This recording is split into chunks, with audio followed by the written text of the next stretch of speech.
हाँ जी, जहाँ पे मैंने लास्ट क्लास ख़त्म की थी वहीं से शुरू करके अगर आप मुझे बता पाएँ, क्या आप मुझे ये बता सकते हैं कि हमने एंटिटी के अंदर यानी ग्रुप के अंदर और उसके एनवायरनमेंट के अंदर क्या क्या समझना होता है, पहला बताओ जल्दी एक एक करके। और अब अगली क्लास से मैं ये करूँगा कि माइक ओपन करूँगा, आपने अपने माइक सही रखने हैं, आपने वहाँ पे बताना है कि ये हो सकता है, ताकि ये सेशन इंटरेक्टिव रहे। जल्दी बताओ, पहला बताओ प्लीज़। हाँ जी, सबसे पहले किसकी अंडरस्टैंडिंग लेनी है? चलो मैं हेल्प करता हूँ, ग्रुप की अंडरस्टैंडिंग लेनी है। हाँ या ना में जवाब दो, ग्रुप की अंडरस्टैंडिंग लेनी है। अच्छा, अगर मैं ग्रुप की अंडरस्टैंडिंग लूँगा तो इससे क्या रिस्क पोज होता है, यानी क्या मुझे पता लगेगा, क्या रिस्क समझ आएगा मुझे, क्या कोई रिस्क निकल के आते हैं, एलिवेट होते हैं? If I am going to understand the group, कुछ रिस्क एलिवेट होते हैं। देखो ये दिमाग खुला रखना है ना, बिजनेस रिस्क नहीं, इसके अलावा आईटी सिस्टम के भी नहीं, रॉन्ग, गलत। मैं बोल रहा हूँ पहले तो ये बताओ कि ग्रुप, देखो एक तो रट्टा लगाना था ना, वो तो मैं प्रीमियम लेक्चर दे दूँ तो मैं बोलूँ ग्रुप को समझ लेना। मैंने तुम्हें ये सिखाया था कि ग्रुप को समझने से तुम्हें जो रिस्क एलिवेट होते हैं वो ये होते हैं कि भाई जो ग्रुप के अंदर जैसी एंटिटी है उसकी अकाउंटिंग भी उसी के IFRS के या IS के तहत हुई हो।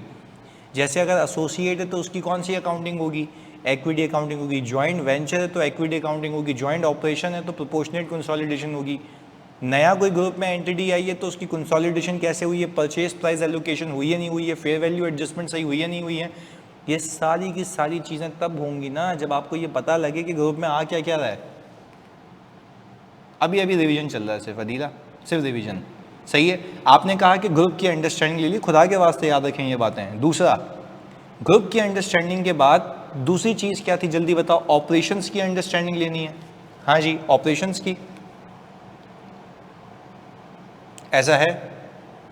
अच्छा, जब मैं ऑपरेशंस की अंडरस्टैंडिंग लूँगा, तो ऑपरेशंस की अंडरस्टैंडिंग से भी क्या मुझे रिस्क एलिवेट होते दिखते हैं? यस, क्योंकि हर एक इदारे का अपना अपना ऑपरेशन होगा तो कुछ कॉमनैलिटी ऑफ ऑपरेशंस भी होंगे, जिससे आपको ये पता लगेगा कि जो रिस्क इस ऑपरेशंस में एग्जिस्ट करते हैं वो दूसरे में भी करेंगे।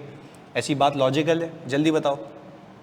कनेक्शन से कनेक्शन बनाना होता है ऑडिट में, दोनों में मौजूद होंगे रिस्क, वो दोनों में एग्जिस्ट करते होंगे। अच्छा, जब मैंने ये भी समझ लिया कि ऑपरेशन रिस्क क्या थे, फिर मैंने ये कहा था कि कौन कौन सी एंटिटी कहाँ कहाँ सिचुएटेड है, लोकेलिटी का भी आपने देखना था। ऐसा ही है, वहाँ पे वहाँ के कायदे कवानीन होंगे तो आपने लॉज एंड रेगुलेशन भी समझ लेते। कुछ हाईली रेगुलेटेड इन्वायरमेंट में ऑपरेट करेंगी तो वहाँ पे वो वाले रिस्क होंगे। ऐसा है। फिर उन्हीं कंपोनेंट्स की इंडस्ट्री का आपने सोचना है कि उस कंपोनेंट पे कौन से इंडस्ट्री के लॉज एंड रेगुलेशन रखते हैं, क्या इंडस्ट्री इश्यूज चल रहे हैं, वो सारी चीज़ें। ऐसा है। और इंडस्ट्री इश्यूज़ का मतलब ये होता है कि जैसे मैंने आपको बताया था कि फॉर एग्जांपल अगर मैं यहाँ से कोई अपनी पेरेंट एंटिटी को जो कि बाहर बैठी हुई है, यानी पाकिस्तान के बाहर या मेरी सब्सिडरी बाहर है, उसको मैं पैसे रेमिट कर रहा हूँ, तो मुझे टेलीकॉम कंपनीज को ये कहा जा रहा है कि भाई आप उसके ऊपर जो है सेल्स टैक्स चार्ज करें, सर्विस फी चार्ज करें, सर्विस टैक्स चार्ज करें। वो बोल रहा है भाई वो तो रेंडर ही नहीं कर रहा पाकिस्तान में, तो मैं क्यों चार्ज करूँ? तो ये इंडस्ट्री इश्यूज़ है, तो ये भी अवेयर होना चाहिए आपको, क्योंकि फिर ये हर जगह एप्लीकेबल होंगे। खैर, इसके बाद मैंने आपको एक और चीज़ सिखाई थी कि जब ये सारी चीज़ें लॉज एंड रेगुलेशन समझने के बाद आप आगे बढ़ते हैं तो वो कहता है कि भाई आप इंटरनल कंट्रोल की अंडरस्टैंडिंग लें। किसकी अंडरस्टैंडिंग लें? इंटरनल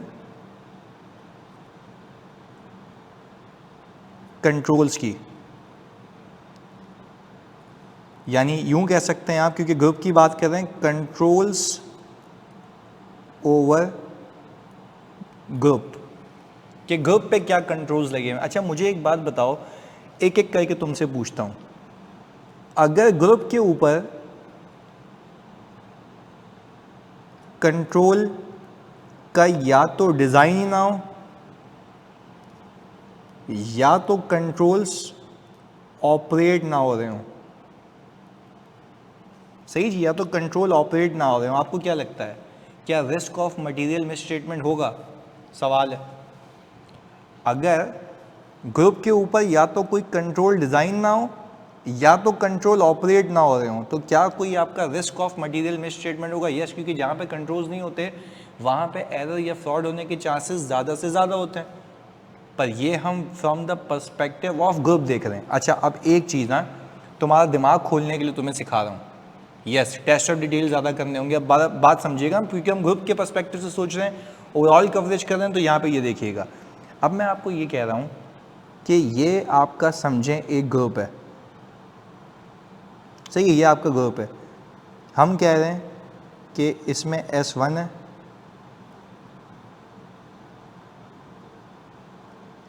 इसमें S2 है,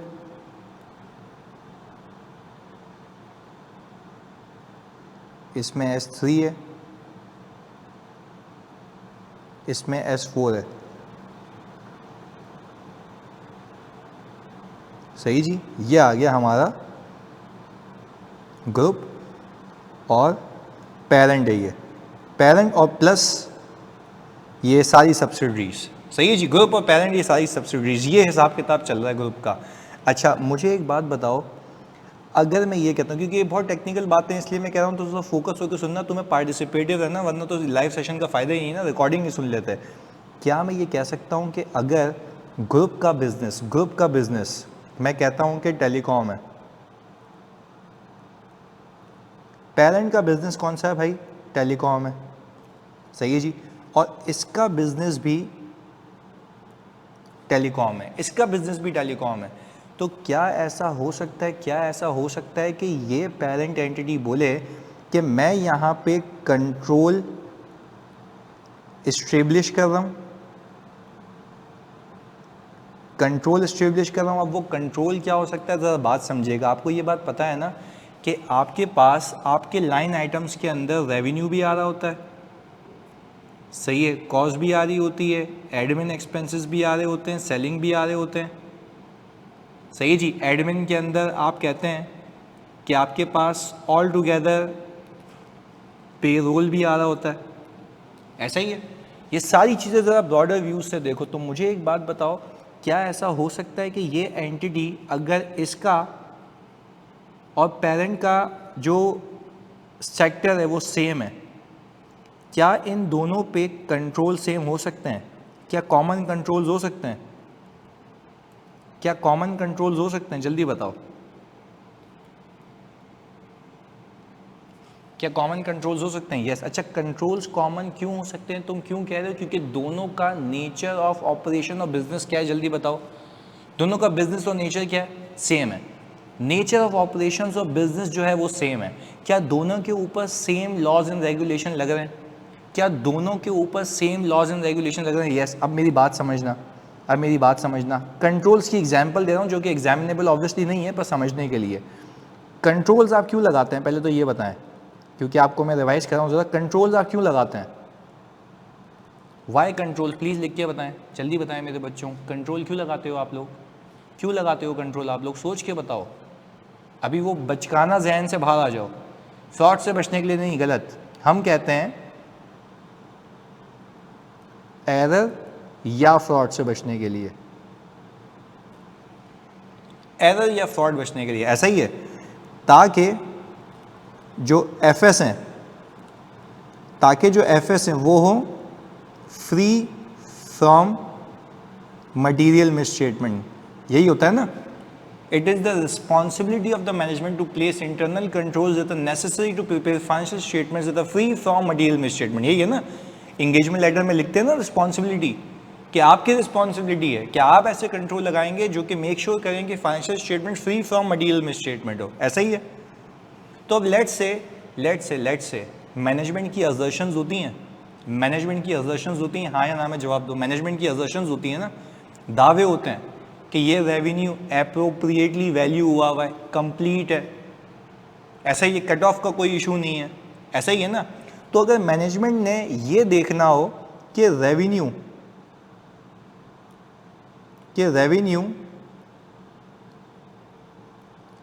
एक्यूरेट है और एक्यूरेसी से रिकॉर्ड हुआ है, तो मैनेजमेंट ने या तो कोई मैनुअल कंट्रोल लगाया हुआ होगा या तो कोई सिस्टम कंट्रोल लगाया हुआ। क्योंकि टेलीकॉम सेक्टर है, तो आपको क्या लगता है, क्या यहाँ पे मैनुअल कंट्रोल्स होंगे या आईटी कंट्रोल्स होंगे? लिख के बताएं। आईटी कंट्रोल्स होंगे ना, आईटी कंट्रोल्स होंगे, ऐसा ही है। अच्छा, मैनेजमेंट ने एक कंट्रोल लगाया हुआ है कि revenue will start recognizing when customer enters prepaid card, customer enters prepaid card. अच्छा मुझे एक बात बताओ, ये तो प्रीपेड का हो गया ना, अब अगर मैं सुपर कार्ड लोड करवाता हूँ तो क्या तब से रेवेन्यू शुरू हो जाएगा? ऐसा ही है, तब से रेवेन्यू शुरू हो जाएगा।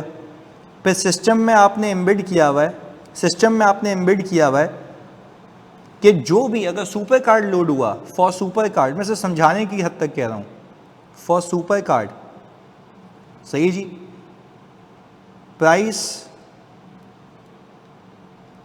Allocated on standalone market price basis, ऐसा है। तो मुझे बताओ कि ये जो कंट्रोल्स लगे हुए हैं, ये जो कंट्रोल लगे हुए हैं, सिस्टम ऑटोमेटिकली कर रहा होगा? जल्दी बताओ, सिस्टम ऑटोमेटिकली कर रहा होगा। पर अगर मैं कहता हूँ कि ये बेसिकली हमारे पास ये यूफोन है, अज्यूम कर रहा हूँ, और ये वाली कंपनी टेलीनॉर है,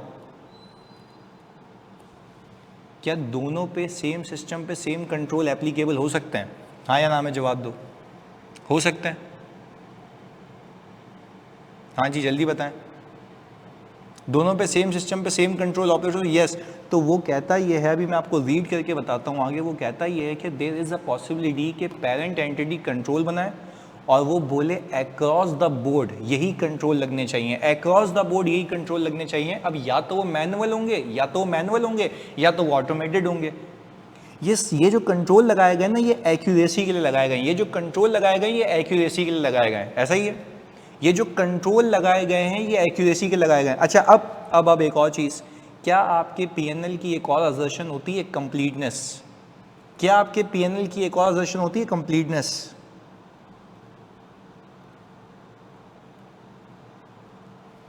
ऐसा ही है।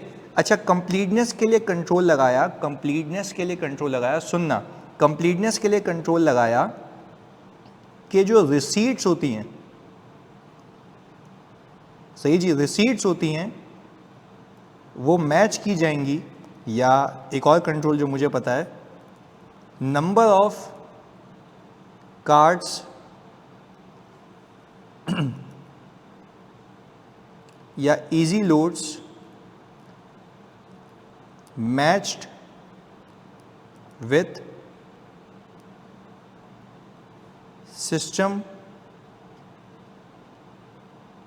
Recognised revenue. एक कंट्रोल लगा दिया गया है, कि जितने नंबर ऑफ सब्सक्रिप्शंस हुई हैं हम उसको मैप करेंगे कि रेवेन्यू कितना रिकॉर्ड हुआ है उसके अगेंस्ट में। तो क्या ये एक कंप्लीटनेस को इंश्योर करने का तरीका है? क्या ये कंप्लीटनेस को इंश्योर करने का तरीका है? और एक और चीज़ है, अगर मुझे ये देखना है कि भाई किसी बंदे ने अगर अपना पूरा सुपर कार्ड यूज़ नहीं किया तो क्या उसका रेवेन्यू बुक होना चाहिए या उसकी कॉन्ट्रैक्ट लायबिलिटी आनी चाहिए? जल्दी बताओ, क्या उसका रेवेन्यू बुक होना चाहिए, कॉन्ट्रैक्ट लायबिलिटी आनी चाहिए? सर कॉन्ट्रैक्ट लायबिलिटी आनी चाहिए, ऐसा ही है। तो इसको इंश्योर करने के लिए हमने एक कंट्रोल लगाया हुआ है, कंट्रोल की बात कर रहा हूँ, हमने एक कंट्रोल लगाया हुआ है कि for the minutes that has not been lapsed, the card that had not been lapsed, revenue should have been reverse for those cards. तो सिस्टम में ऑटोमेटिक कंट्रोल लगाया हुआ, या तो एक बंदा मैनुअल करेगा, वो देखेगा कितना यूजेज आया, वो यूजेज रिपोर्ट निकालेगा, उसको उतना रेवेन्यू रिवर्स कर देगा, और एक बंदा उसको रिव्यू कर लेगा। तो मैनुअल भी हो सकता है और सर वो ऑटोमेटेड भी हो सकता है। अगेन या तो आईटी बेस होगा या मैनुअल होगा, पर ये सारी चीज़ें मेरी असर्शंस को एक्यूरेटली फुलफिल करने के लिए होती हैं। क्या ये सारी चीज़ें मेरी असर्शंस को एक्यूरेटली फुलफिल करने के लिए होती हैं? यस, ताकि एरर और फ्रॉड ना हो। आई एप्लीकेबल फाइनेंशियल रिपोर्टिंग फ्रेमवर्क के तहत एफएस बनने चाहिए। खैर अब आगे इसकी कहानी क्या है, वो कहता ये है, जब आप किसी ग्रुप का ऑडिट करने जाते हो ना, तो पहले तो आपने ये समझा था ना कि ग्रुप में आता क्या क्या है? जल्दी बताओ, ये समझा था कि ग्रुप में आता क्या क्या है? और फिर ग्रुप में आता क्या क्या है उससे पहले आपने ये भी देख लिया ना कि आपके लिए ग्रुप के अंदर कौन कौन से हेड सिग्निफिकेंट है। याद आ रही है ये वाली क्लास? आपके कौन कौन से हेड सिग्निफिकेंट है, याद आ रही है? जल्दी बताओ कौन कौन से हेड सिग्निफिकेंट है। और कौन कौन से हेड सिग्निफिकेंट है ये देखने के बाद आपने कहा था कि वो हेड अगर सिग्निफिकेंट है तो वो कितने कंपोनेंट्स को मिला के बन रहा है, ये भी याद आ रहा है? ये भी याद आ रहा है कितने कंपोनेंट्स को मिला के बन रहा है। तो जब आप ये देख लेते हैं कि कितने कंपोनेंट्स को मिला के बन रहा है, अब आपने, अगर प्लीज सुनिएगा, अगर आपने ये देख लिया कि कितने कंपोनेंट्स को मिला के बन रहा है, तो फिर ये भी तो देखो ना कि उन कंपोनेंट्स पे, उस पार्ट पे कंट्रोल्स क्या लगे हुए हैं, उस पार्ट पे कंट्रोल्स क्या लगे हुए हैं। अगर कंट्रोल्स अच्छे लगे हुए हैं तो आपका एक्सटेंट ऑफ वर्क और आपका रिस्क क्या हो जाएगा? जल्दी बताओ, रिस्क क्या हो जाएगा? जल्दी बताओ, कम हो जाएगा। तो वो यही तो सिखा रहा है, वो यही तो बोल रहा है भाई अब पहले एक एंटिटी का सोचते थे, ग्रुप का सोच लो। पर ग्रुप का सोचने से पहले ये सोच लो कि ऐसा भी तो हो सकता है ना, there can be a commonality of control. और कॉम्बिनैलिटी ऑफ कंट्रोल का मतलब है अगर तुम्हें पता लगा कि इस सिस्टम में ये फ्लॉ है या यहाँ पे ये कंट्रोल मिसिंग है, तो क्या वही कंट्रोल उस सिस्टम पे भी फारिग होगा? जल्दी बताओ, ऐसा ही है। तो पहले बताओ डायरेक्शन समझ आती है? डायरेक्शन समझ आती है कि how the standard is moving? Direction समझ आ रही है कि पूरी रिस्क असेसमेंट कराई पे इंटरनल कंट्रोल्स को समझा रहा है, वैसे रिस्क आपके आ गए, एंटिटी से, एनवायरनमेंट से, इंडस्ट्री से, सबसे आ गए, ऑपरेशन से भी पता लग गया, पर कंट्रोल रिस्क भी तो देखो ना।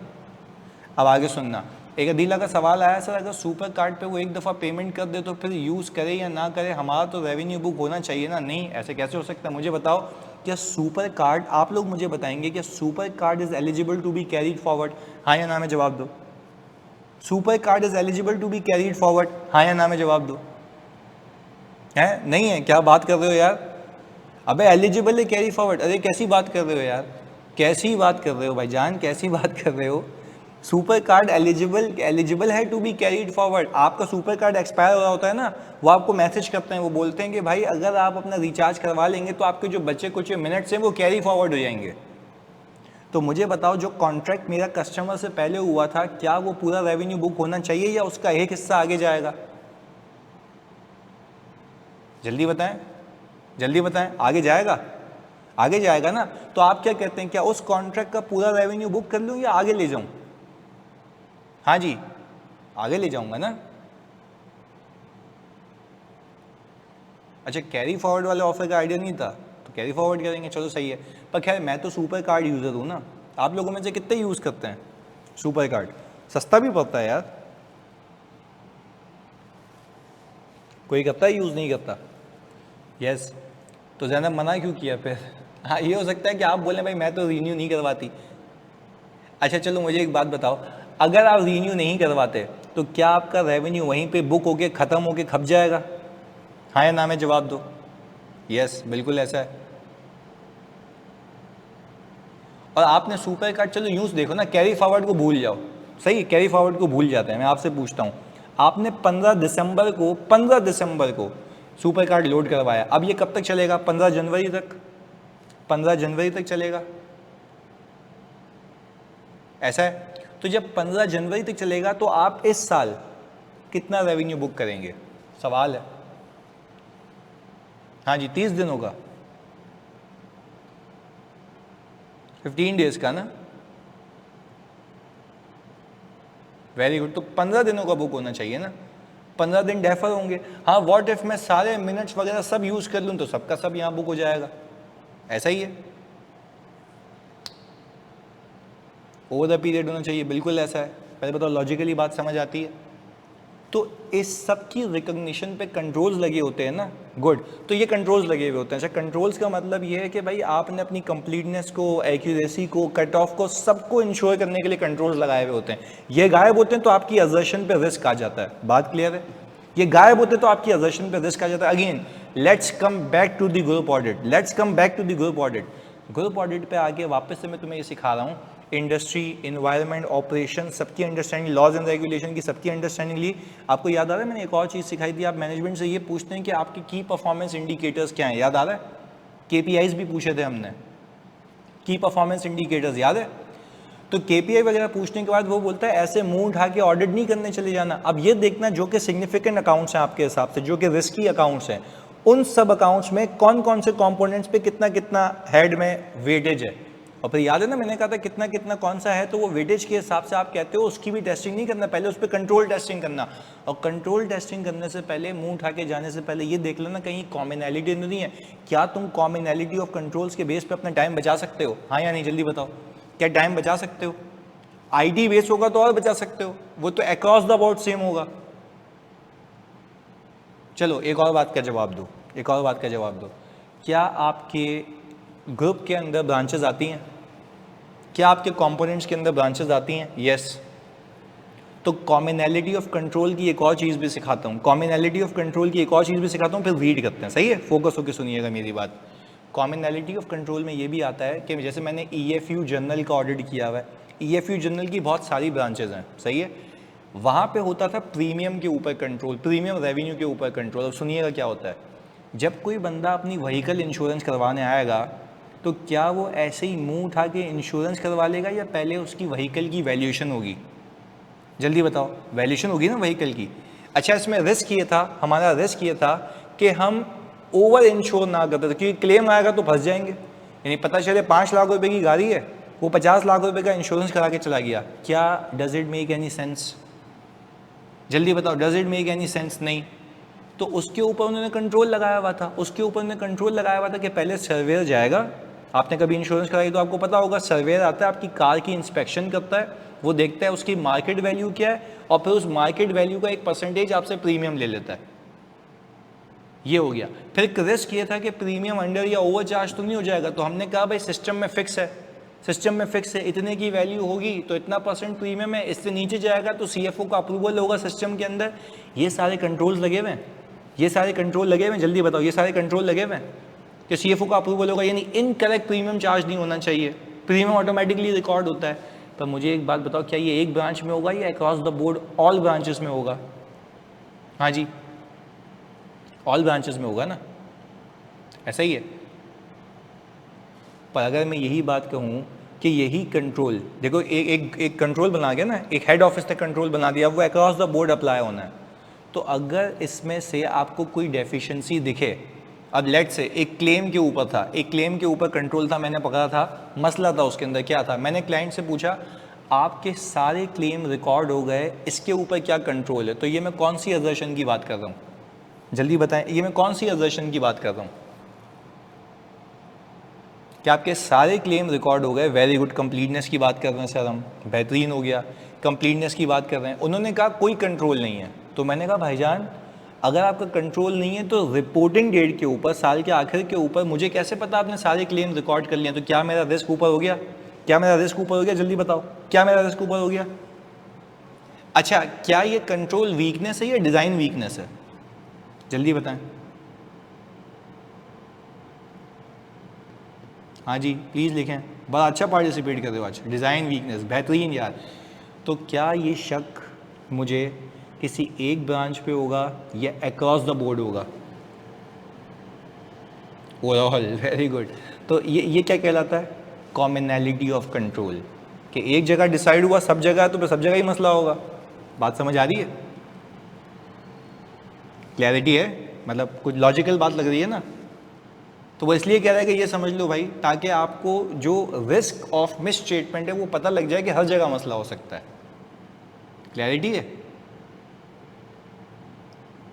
Very good. चलें, अब मैं आपको रीड कराता हूँ, ये देखिएगा। वो कह ये रहा है कि group system of internal control देखें। सही जी बोल रहा है कि भाई आपने जब सबकी अंडरस्टैंडिंग लेनी है तो फिर ऑडिट करने से पहले भाईजान ग्रुप के सिस्टम ऑफ इंटरनल कंट्रोल का भी जायजा ले लें। और यहाँ पे क्या लिखा हुआ है? Nature and extent of commonality of control. बात समझ आ रही है? Nature and extent of commonality of control, सिर्फ ये समझाने के लिए मैंने इतनी लंबी की है, ये पूरा गेम सिखाया तुम्हें। बात क्लियर है? Nature and extent of commonality of control, अब याद रहेगा, पर इसके पीछे क्रक्स है कि क्यों कर रहा हूँ मैं, ताकि मुझे रिस्क पता लग जाए ओवरऑल बेसिस के ऊपर। यहाँ तक कोई मसला? फिर वो कहता है कि वो किस हद तक उनकी ग्रुप की एक्टिविटीज सेंट्रलाइज्ड हैं, ग्रुप की एक्टिविटीज सेंट्रलाइज हैं। अब इसकी भी बात कर लेते हैं, इसकी भी बात कर लेते हैं, सुनिएगा फोकस के साथ। वो कहता ये है कि भाई जब एक तो देखो कॉमनैलिटी ऑफ कंट्रोल है ना, पहले मुझे बताओ कॉमनैलिटी ऑफ कंट्रोल का मतलब ये है कि ग्रुप की एक्टिविटी सेंट्रलाइज है। जल्दी बताओ, क्या कॉमनैलिटी ऑफ कंट्रोल का मतलब ये है कि ग्रुप की एक्टिविटी सेंट्रलाइज है? नहीं, ऐसा लाजमी नहीं है। नहीं, गलत, लाजमी नहीं है। क्योंकि अगर फॉर एग्जांपल EFU जर्नल ने एक कंट्रोल बनाया तो हर ब्रांच वाला उसको खुद अप्लाई करेगा वहाँ पे मैनुअली, ऐसा है। और वहाँ पे एक डेजिग्नेटेड बंदा होगा जिसकी डेजिग्नेशन होगी कि वो बंदा ऑथोराइज है, जैसे ब्रांच मैनेजर वो ऑथोराइज है कि वो इस प्रीमियम को अप्रूव करेगा। तो ये मैनुअल हो गया। पर ऑल टुगेदर अगर EFU लाइफ की एग्जांपल दूं, सेंट्रलाइज तो वो ना कि हेड ऑफिस से ऑपरेट हो रहा हूँ, बिल्कुल ऐसा ही है, वही। अब सुनो, ये EFU लाइफ की एग्जांपल देता हूँ। EFU लाइफ में क्या होता था, एक बंदे को लाइफ इंश्योरेंस करानी है तो वो ब्रांच में जाएगा EFU लाइफ की, यहाँ तक क्लैरिटी है। वहाँ पे उससे डॉक्यूमेंट्स लिए जाएंगे, बोलेंगे भाई डॉक्यूमेंट्स दें, ये टेस्ट करवाएं, क्योंकि ऐसी बात है टेस्ट के बगैर अगर उसको मतलब कैंसर वैंसर हुआ तो वो तो चसी आएगा, बोलेगा भाई मेरे ये ले लो, मुझे पॉलिसी कर दो, अगले दिन मर ही आएगा, वो तो 2-3 करोड़ रुपये का क्लेम लेके फरार हो जाएगा, ऐसा ही है ना। तो ये कंट्रोल लगे हुए हैं कि भाई आप इनअप्रोप्रिएटली पॉलिसी किसी को इशू ना कर दो। अब होता क्या था वहाँ पे, जब वो डॉक्यूमेंट जमा होते थे ना तो वहाँ पे कोई डॉक्टर वॉक्टर नहीं बैठता था, उसको बोला जाता था कि भाई वहाँ पे टेस्ट वगैरह तो आप करवा लें, वहाँ पे टेस्ट वगैरह तो आप करवा लें, बट आपके सारे डॉक्यूमेंट्स आके जमा होते थे हेड ऑफिस में, जहाँ पे उसकी वेरिफिकेशन होती थी। जल्दी बताओ क्या होती थी, वेरिफिकेशन। इवन वो टेस्ट करवा के देता था ना तो उसकी इंस्पेक्शन वो डॉक्टर्स करते थे जो यहाँ पे हेड ऑफिस में बैठे हुए हैं। ये क्या हो गया, डिसेंट्रलाइज सेंट्रलाइज्ड? जल्दी बताओ। सेंट्रलाइज। चलो अब तुम इतने अक्लमंद हो ना कि तुम मुझे खुद बता सकते हो, if the system is centralize at a single point, at a single stage, क्या तुम लोग कंट्रोल्स अक्रॉस द बोर्ड एक ही जगह से टेस्ट कर सकते हो? हाँ कर सकते हो, यस, वेरी गुड। और अब मैं तुमसे पूछता हूँ, अगर कंट्रोल्स कॉमन है, कॉमनैलिटी है, मान लिया कॉमनैलिटी ऑफ कंट्रोल्स है, सही जी, मैं बहुत तुम्हें डिटेलिंग करा रहा हूँ क्योंकि तुम्हें ऑब्वियसली तुम्हें काम भी आएगा ज़िंदगी में। अगर मैं तुम्हें कहूँ कि कॉमनैलिटी ऑफ कंट्रोल है बट सेंट्रलाइज नहीं है, can you perform that centrally, या तुम्हें अलग अलग जगह जाके करना पड़ेगा, या हो सकता है कॉम्पोनेंट ऑर्डर को बोलना पड़े, अलग अलग जगह जाके करना पड़ेगा, ऐसा ही है? तो ये बात है, ये बात है, यहाँ से आपको ये पता लगता है जब आप अंडरस्टैंडिंग लेते हैं। क्लैरिटी है यहाँ पे बात की? तो मैंने सेंट्रलाइजेशन भी बता दिया। फिर वो पता है क्या कह रहा है, फिर वो कह रहा है कि भाई आप इनका ये कंट्रोल्स के अंदर ही यहाँ अंडरस्टैंड कंसोलिडेशन प्रोसेस।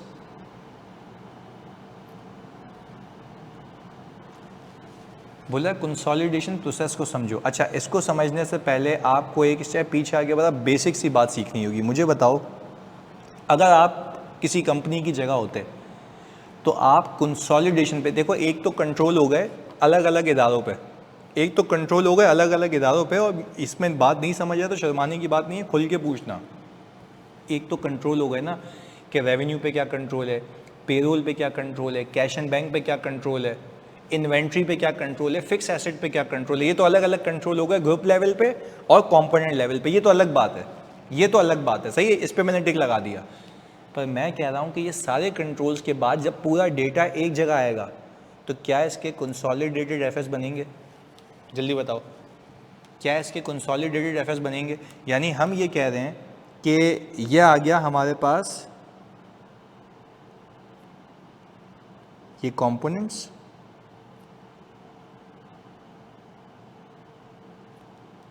ये आ गया हमारे पास कंपोनेंट्स, सही है जी। ये पेरेंट S1 S2 S3, मैंने कहा ये आके सारे एक जगह जमा होंगे ना, कहाँ जमा होंगे प्लीज़ लिख के बताते हैं?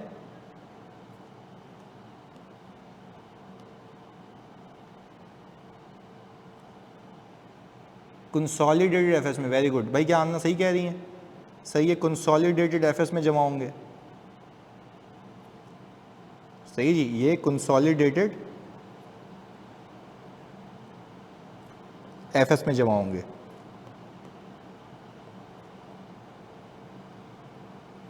मान लिया यहाँ जमा होंगे, मान लिया यहाँ पे जमा होंगे, पर मुझे एक बात बताओ, अलग अलग कंट्रोल्स तो उनकी फिगर के ऊपर रिलायंस था ना, दिमाग खोलते हैं थोड़ा सा, अलग अलग कंट्रोल्स तो उनकी फिगर्स पे रिलायंस थी, हाँ या नहीं, कि उनकी फिगर्स सही होंगी, वहाँ पे काम कम करूँगा, ऐसा है?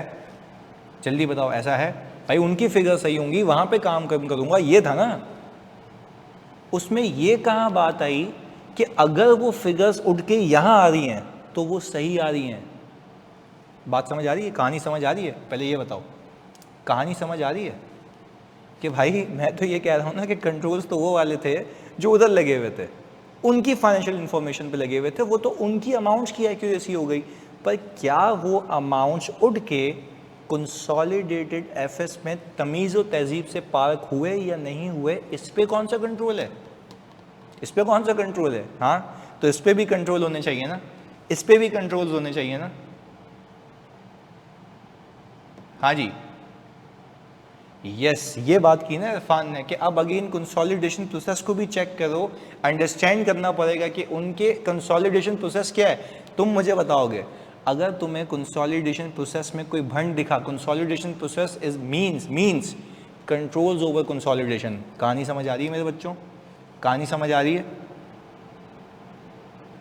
मैं तुम्हें लिटरली बताता हूँ, मैं अपनी हिस्ट्री का बैच पढ़ा रहा हूँ, मेरा दिमाग ख़राब हो गया मेरा तैयारी करके तुम लोगों के लिए, बट मैं तुम्हें लेवल की चीज़ करा रहा हूँ कि भाई तुम्हें सब पता हो कि तुम अगर प्रैक्टिकली कर भी रहे होगे ना, तो तुम कभी अपनी ऑडिट फाइल्स की नॉन कंप्लाइंस नहीं करोगे, तुम इतना डिटेल में जा रहे हो।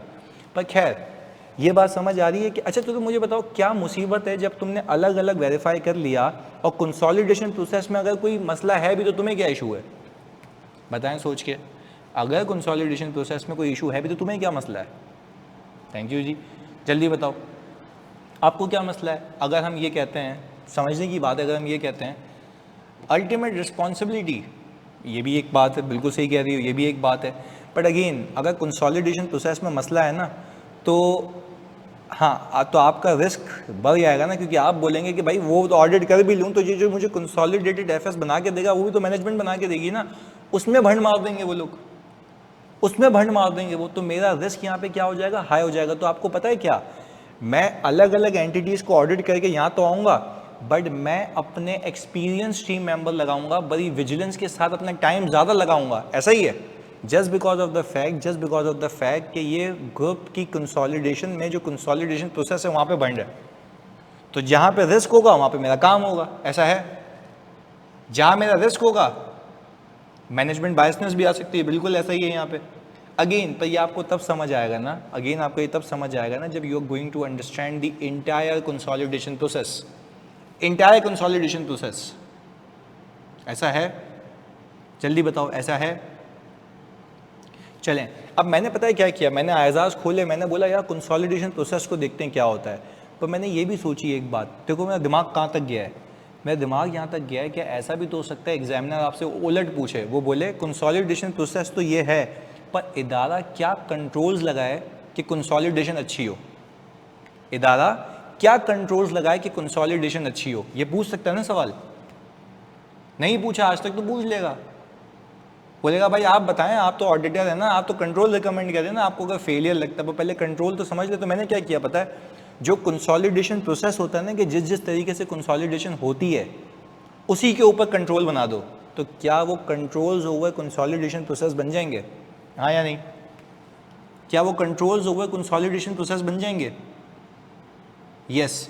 तो चलो अब एक एक करके बात कर लेते हैं, एक एक करके बात कर लेते हैं। तुम लोग मुझे कंट्रोल सजेस्ट करना, क्योंकि मैं तुम्हारे साथ ही बनाऊंगा अभी यहाँ पे। पहला मैंने कहा आपका सबसे पहले पता है मसला क्या होना चाहिए? सोच लेते हैं, आपका सबसे पहले मसला ये होना चाहिए कि ऑल दी कंपोनेंट्स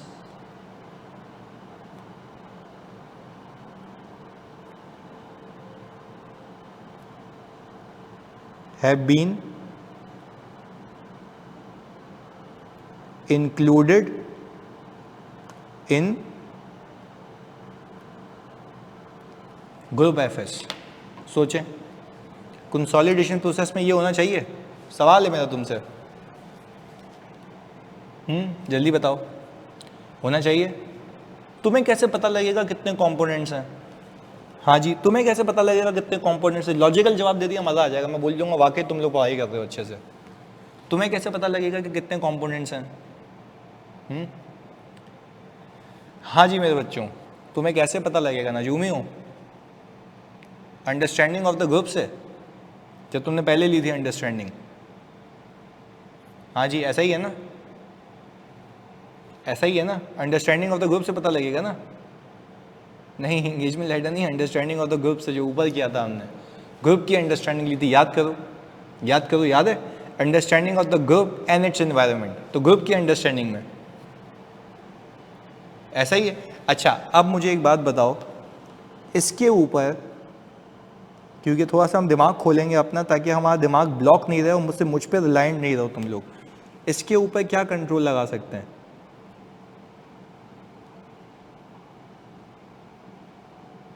इसके ऊपर इदारा क्या कंट्रोल लगाए? हाँ जी, इसके ऊपर इदारा क्या कंट्रोल लगाए?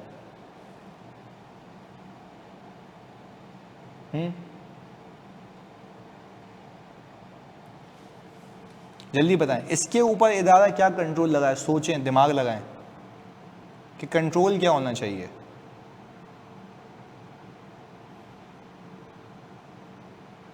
जल्दी बताएं।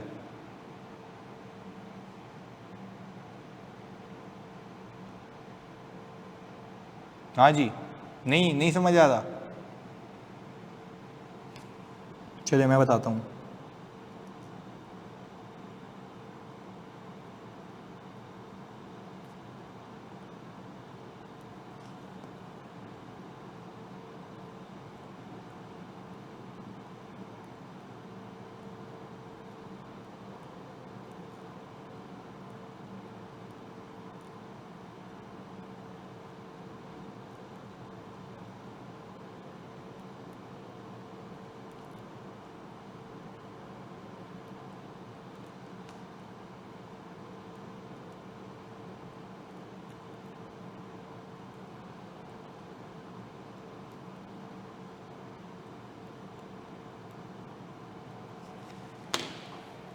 हाँ जी, इसको ज़रा पढ़ लेते हैं।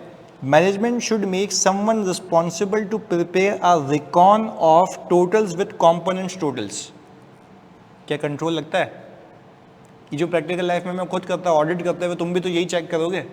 नहीं चेक करोगे? हाँ या ना में जवाब दो। तुम चेक करोगे ऑडिट करते हुए?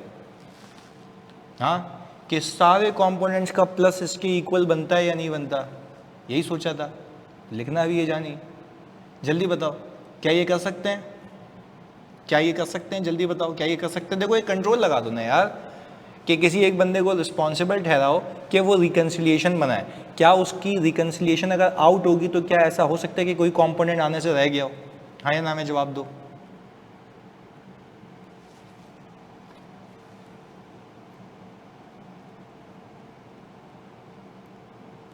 List of components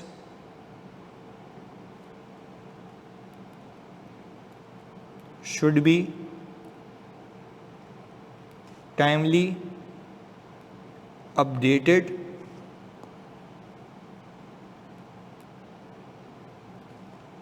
and reviewed। ऐसा ही है। अच्छा आप देखें, हबीब रहमान कह रहे हैं कि सर मैनेजमेंट से लिस्ट ऑफ कंपोनेंट्स पे साइन करवा लो। अच्छा, क्या ये मैं कंट्रोल्स की टेस्ट कर रहा हूँ या मैं ये कह रहा हूँ कि मैनेजमेंट को क्या कंट्रोल लगाने चाहिए? प्लीज़ लिख के बताएं। हाँ जी, क्या मैं ये कह रहा हूँ यहाँ पे कि मुझे क्या चेक करना है? मैं तो अपने प्रोसीजर तो बता ही नहीं रहा, मैं तो अपने प्रोसीजर बता ही नहीं रहा। ये तो मैनेजमेंट कंट्रोल्स है ना, इदारे के कंट्रोल्स हैं, तो ये मैनेजमेंट को करना है। तो मैं वो बन के सोच रहा हूँ जो वहाँ होने चाहिए। बात समझ आ रही है? क्या एग्जामिनर आपसे नहीं पूछ सकता कि please suggest controls over consolidation process? हाँ जी, please suggest controls over consolidation process, तो तुम लिखोगे ना? क्लियर है? अच्छा भाई, list of components should be timely updated and reviewed.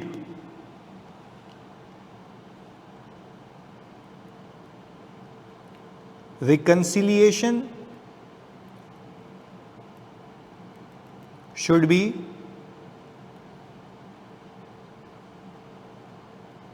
reviewed and approved। मुझे बताओ, रिकंसिलिएशन रिव्यू क्यों होनी चाहिए? रिकंसिलिएशन अप्रूव क्यों होनी चाहिए? आइडिया तो दो। रिकंसिलिएशन रिव्यू और अप्रूव क्यों होनी चाहिए? बताते हो? ऐसे ही सवाल है। हाँ जी, प्लीज़ बताओ।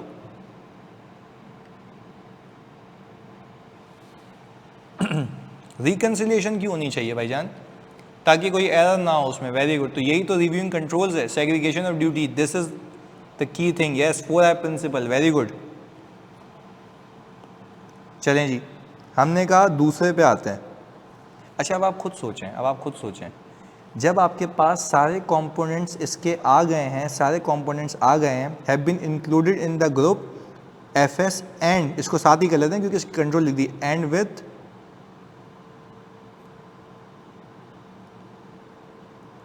appropriate amount,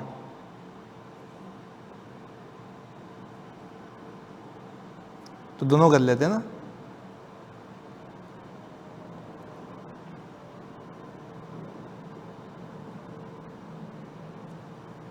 अच्छा भाई, इसके बाद हमारा ये क्या है, ये मकसद है हमारे, ये ऑब्जेक्टिव्स हैं, ये कंसोलिडेशन प्रोजेक्ट, ये क्या है, ऑब्जेक्टिव्स हैं, यानी कंसोलिडेशन प्रोसेस के ये सारे ऑब्जेक्टिव्स हैं कि ये हो जाना चाहिए, एंड विद एप्रोप्रिएट अमाउंट, ऐसा ही है। अच्छा भाई,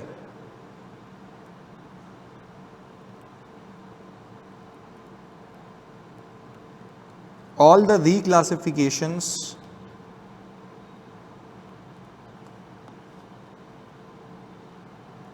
and adjustments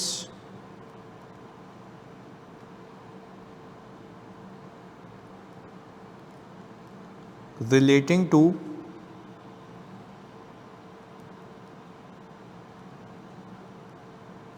differences in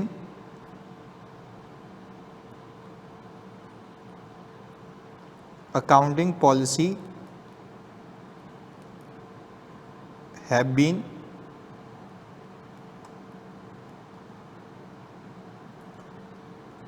appropriately made। सुनना भाई, मुझे एक बात बताओ, क्या ऐसा हो सकता है कि आपकी सब्सिडरी की पॉलिसी अलग हो, यानी सब्सिडरी पीपी को फेयर वैल्यू मॉडल पे रखता है और पेरेंट एंटिटी कॉस्ट मॉडल पे, ऐसा हो सकता है? जल्दी बताएं। अच्छा, ये कोई इंट्रा ग्रुप एडजस्टमेंट नहीं है, ये आपस की कोई एडजस्टमेंट नहीं है, ये तो वो है कि भाई पॉलिसी की अलाइनमेंट होनी चाहिए ना, ग्रुप की पॉलिसीज लगती हैं। तो मुझे बताओ, क्या वो सारी की सारी एडजस्टमेंट्स वापस से रीडू होनी चाहिए कि जो इंक्रीमेंटल डेप्रिसिएशन है वो हटा होगा, इक्विटी सही हुई होगी, वो सारी चीज़ें, ऐसा ही है? ऐसा ही है भाई। अच्छा जी, तीसरी चीज़, जब हमने ये कह दिया कि भाई हमारे पास वो जो डिफरेंसेस हैं, डिफरेंसेस किस चीज़ के भाई, अकाउंटिंग पॉलिसी के डिफरेंसेस, अकाउंटिंग पॉलिसी। और यहाँ पे रीक्लासिफिकेशन का मतलब समझाता हूँ आपको, रीक्लासिफिकेशन का मतलब समझाता हूँ आपको। भाई रीक्लासिफिकेशन का यहाँ पे मुराद ये है कि क्या आपको ये पता है कि अगर for example parent entity telecom में और जो हमारी सब्सिडरी है, हमारी सब्सिडरी वो बैंकिंग है, तो बैंकिंग में तो एसेट्स अलग नाम से आ रहे होते हैं ना, इस बात को मानते हैं? बैंकिंग में तो एसेट्स अलग नाम से आ रहे होते हैं, ऐसा ही है? तो अगर हमारे पास बैंकिंग में एडवांसेस का नाम आ रहा होता है, बैंकिंग में किसका नाम होता है, एडवांसेस का, जो हमने कस्टमर्स को एडवांस दिए हुए होते हैं, ये बात समझ आती है? बैंकिंग में क्या होता है, एडवांसेस। पर क्या वही जब कंसोलिडेटेड बुक्स में आएगा तो क्या वो एडवांसेस के नाम पे आएगा? क्या वो एडवांसेस के नाम पे आएगा या मेरी एप्रोप्रिएट कैटेगरी के हिसाब से आएगा? जैसे कि वहाँ पे मैं नाम लिख दूंगा लोन टू बैंकिंग कस्टमर्स, क्योंकि वो तो एक टेक्निकली सेगमेंट हो गया ना ग्रुप का, ग्रुप के लिए तो एक सेगमेंट हो गया, क्योंकि this is a single entity. तो मैं वहाँ पे एडवांसेस का वर्ड तो यूज़ नहीं करूँगा ना, मैं बोलूँगा इस ग्रुप ने लोन दिए हुए बैंकिंग कस्टमर्स को। पहले तो बात समझ आ रही है? तो ये एप्रोप्रिएट रीक्लासिफिकेशंस का भी मसला है कि रेवेन्यू कैसे देखेगा। अच्छा मुझे बताओ, कोई बैंकिंग कंपनी है, अगर बैंक है, तो क्या वो इंटरेस्ट इनकम कमाता है? क्या वो इंटरेस्ट इनकम कमाता है? यस। पर वो इंटरेस्ट इनकम उसके पीएनएल के फेस पे आती है। अब यहाँ पे वही चीज़ उसके नोट्स में आएगी, तो क्या ये रीक्लासिफिकेशंस बिल्कुल सही होनी चाहिए? क्या ये रीक्लासिफिकेशंस बिल्कुल सही होनी चाहिए? बिल्कुल होनी चाहिए।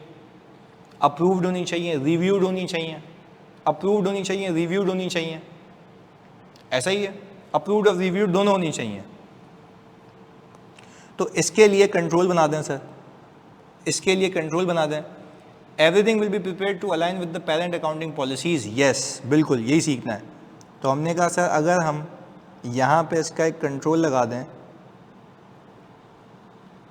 तो क्या हम ये कह सकते हैं, तुम लोग बताना मुझे सही है या नहीं है? सही है? हाथ क्या बना रहा हूँ ना, ग्रुप मैनेजमेंट, ग्रुप मैनेजमेंट बोले तो जल्दी बताओ, ग्रुप मैनेजमेंट बोले तो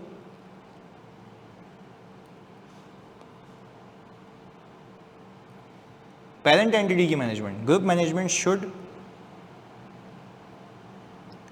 communicate applicable financial reporting framework. Group management should communicate applicable financial reporting framework to all components. पहले बताओ, क्या ये कंट्रोल बेहतरीन है? क्या ये कंट्रोल बेहतरीन है कि group management should communicate applicable financial reporting framework to all components? क्यों कह रहा है वो? हाँ जी, क्यों कह रहा है वो? एप्लीकेबल फाइनेंशियल रिपोर्टिंग फ्रेमवर्क क्यों बता रहा है अपना, और अपनी अकाउंटिंग पॉलिसीज क्यों बता रहा है? And accounting policies two components. जल्दी बताएं, ये क्यों बता रहा है उसको? प्लीज बताओ, ये क्यों बता रहा है उसको? ये कंपोनेंट्स को क्यों बता रहा है? पहले से ही बताया उसको कि भाई ये है। हाँ जी, so there will be no differences. Very good, there will be no differences. अच्छा, फिर हम कह रहे हैं ग्रुप मैनेजमेंट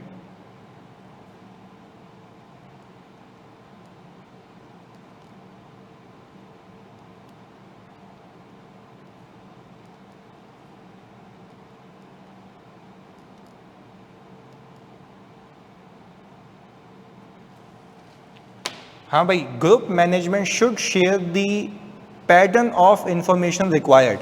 हाँ जी, ये पैटर्न ऑफ इंफॉर्मेशन जो रिक्वायर्ड है वो शेयर करके क्या मिलेगा बताते हैं? पैटर्न ऑफ इंफॉर्मेशन रिक्वायर्ड को क्या मिलेगा? हाँ जी, ताकि वो वहाँ पे कंसोलिडेट प्रॉपरली हो जाए। उसको पैटर्न बता दो ना, मुझे इस पैटर्न पे चाहिए, तो क्या वो टाइमली तमीज़ से वो करके दे देगा आपको? जल्दी बताओ। पैटर्न ऑफ इंफॉर्मेशन का मतलब ये होता है बच्चों कि आपने उसको कहा कि भाई तुम तो ऐसे एफएस बनाते हो ना, पर मुझे इसी एफएस को इस फॉर्मेट में कन्वर्ट करके दे दो। हाँ जी, क्या फ़ायदा होगा इसका? कुछ आप लोग समझाएं, क्या फ़ायदा होगा इसका कुछ? मैं सीधा सीधा वो बैलेंस उठा के टिपा दूंगा वहाँ पे, पर क्या उस रीक्लासिफिकेशंस को भी रिव्यूड और अप्रूव्ड होना चाहिए? क्या उस रीक्लासिफिकेशन को भी रिव्यूड और अप्रूव्ड होना चाहिए? यस, इसलिए कि उसके अंदर मिस स्टेटमेंट्स, एरर के चांसेस ना हों। ऐसा ही है। Very good. अच्छा जी, फिर क्या हम उसको कहें देखो मुझे तो पता होगा, मुझे तो पता होगा, क्या हम उससे कम्युनिकेट करें? Communicate intra group transactions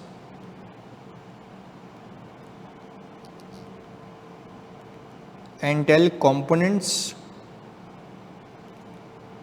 to reconcile।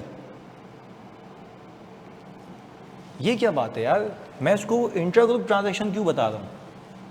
हाँ जी, इंट्रा ग्रुप ट्रांजैक्शन क्यों बता रहा हूँ? उसको रिकनसाइल करने को क्यों बोल रहा हूँ? जवाब दें। हाँ जी बच्चों, क्यों कह रहा हूँ? क्या मुसीबत है? जल्दी बताओ। एलिमिनेशन के लिए, एलिमिनेशन के लिए, रिकन्सिलिएशन। देखो ऐसा हो सकता है ना कि मेरे हिसाब से मैंने जो है वो मैपिंग गलत हो गई हो, वो मुझे बताएगा तो आपस में रिकन्साइल हो जाएगा, रिव्यू हो जाएगा if there is any difference. Very good. अच्छा, अब आपको खुद सोचो कैसे चल रहा है ना कंसोलिडेशन के पैटर्न पे मैंने आपको उतार दिया, समझ भी आ रहा होगा कि भाई वाह यार, प्रोसेस तो यही होता है, हमने कंसोल भी ऐसे ही सीखी है। मैंने कहा चौथा,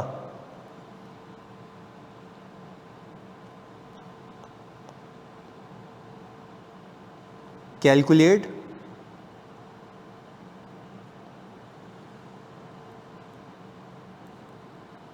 intra group adjustments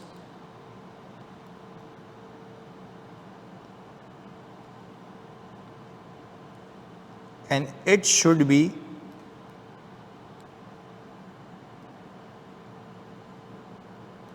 reviewed and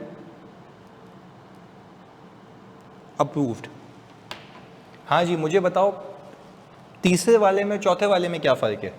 तीसरे वाले और चौथे वाले में क्या फ़र्क है? जल्दी बताओ बच्चों, तीसरे और चौथे में क्या फ़र्क है? हाँ जी,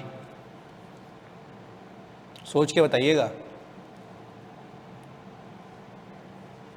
यस, देखो अब दो चीज़ें हैं। पहले वाले में मैंने एक्यूरेसी को इंश्योर किया, इंट्रा ग्रुप एडजस्टमेंट्स की, इंट्रा ग्रुप एडजस्टमेंट्स की।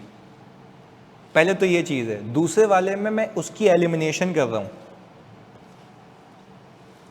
दूसरे वाले में एलिमिनेशन कर रहा हूँ। पहले तो बात समझ आ रही है? पहले वाले में आइडेंटिफाई किया, दूसरे वाले में एलिमिनेशन है।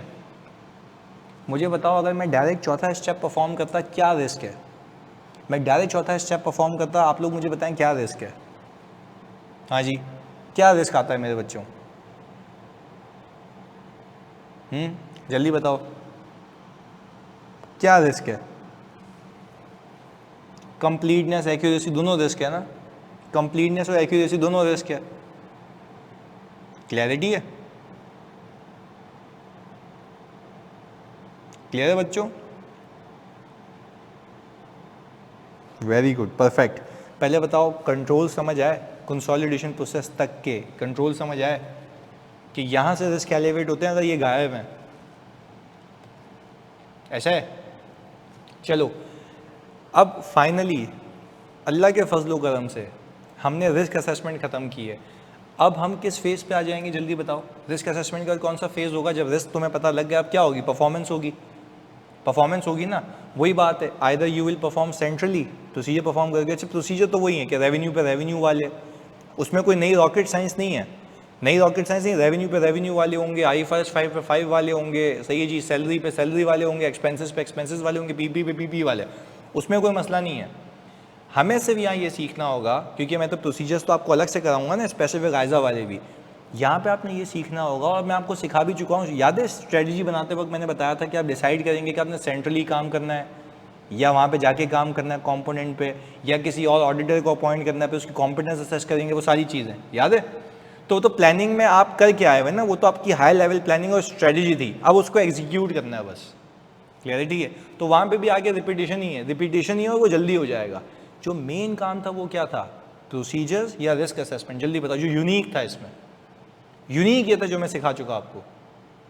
अब उसके बाद रिस्क असेसमेंट के बाद स्ट्रेटजी के बाद अब क्या है? अब उसकी परफॉर्मेंस है। वो कहता है परफॉर्मेंस आप कैसे करेंगे? परफॉर्मेंस आप कैसे करेंगे? सिंपल, या तो आप सेंट्रली करेंगे। सेंट्रली कब करेंगे? जब सेंट्रलाइज कंट्रोल्स हों। अभी सिखाया ना, सेंट्रलाइज कंट्रोल्स हों, रेवेन्यू स्ट्रीम सेम हो, ऐसा ही है। तो आप सेंट्रली परफॉर्म कर लेंगे, और जिस पे सेंट्रली नहीं कर सकते वहाँ पे कंपोनेंट पे जाके करेंगे, या तो किसी और ऑडिटर को लगाएंगे। सिंपल। तो वही सीखना है अभी हमें आगे। तो we are near to the completion, और फिर हम इसके पास पेपर्स करेंगे। सही है? Yes, responses to risk performance में आ जाएंगे। पर यार प्लीज़ एक बात के लिए मुझे कंफर्म कर दो, ये रीड कर रहे हो तुम लोग? नहीं कर रहे? तुम्हें मैं ये देता तो हूँ चिपका के, ये रीड करते हो नहीं करते तुम लोग? बिल्कुल बिल्कुल, मैंने अभी यही तो कहा गीला कि अब जब मैं आपको ये करवा दूंगा ना, तो मैं टेस्ट भी रखूंगा और मैं आपकी ड्राफ्टिंग भी चेक करूंगा, जैसे हम फिजिकली लाइव क्लास में करते हैं। सही है? तो वो रिस्क हैच कर लेंगे हम आपका। सही है? चलें जी, मिलते हैं अगली क्लास में। वो अभी मैं करवाऊंगा ना इरफान, वो मैं अमेंड करके करवाऊंगा। सही है? जो बनता है वो अमेंड करके कराऊंगा मैं। सही है? चलें जी, गुड, मिलते हैं जी अगली क्लास में। अल्लाह हाफिज़।